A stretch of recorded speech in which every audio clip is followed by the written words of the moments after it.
الطلبة اللي عندهم فرط حركة وتشتت انتباه واحنا في الصيف، ناخد الدواء ولا ما ناخدش الدواء؟ طبعا ده احنا محتاجين نرجع فيه للدكتور بتاعنا.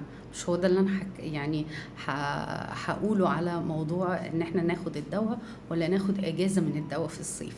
اللي انا هتكلم فيه هو انه في جزء او شق في موضوع الدواء ده ليه علاقة بينا كأهل، اللي هو ايه؟ ان احنا نقرر هل انا لو وقفت الدواء انا بعرف اتعامل مع ابني في سلوكياته، في اندفاعيته، في لو بيتكلم كتير.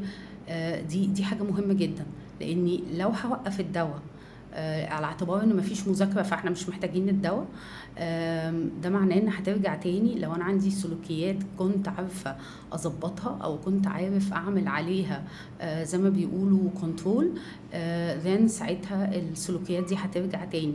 فلو انا بعرف اتعامل معاها تمام، ممكن فعلا ان انا اخد يعني هدنة من الدواء. لو مش بعرف اتعامل معاها يبقى يستحسن ان الدواء يكمل.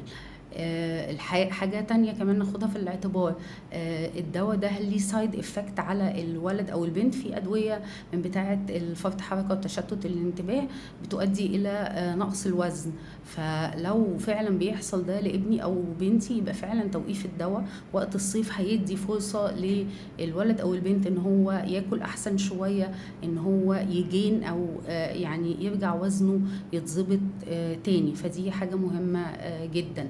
بلاش ناخد موضوع اجازة الصيف لو هنوقف الدواء على انه دليل ان انا اقدر اوقف الدواء في وقت الدراسة، لانه طبعا الحقيقة ان ده مش صح.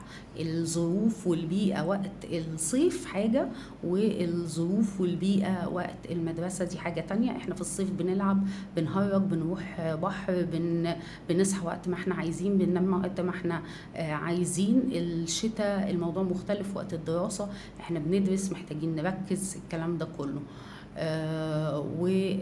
فبلاش ان احنا ناخد موضوع توقيف الدواء ده كمان ان احنا نقول انا عرفت في الصيف اوقفه وكان كويس، يبقى ينفع كده كمان في وقت الدراسة ان انا اوقفه.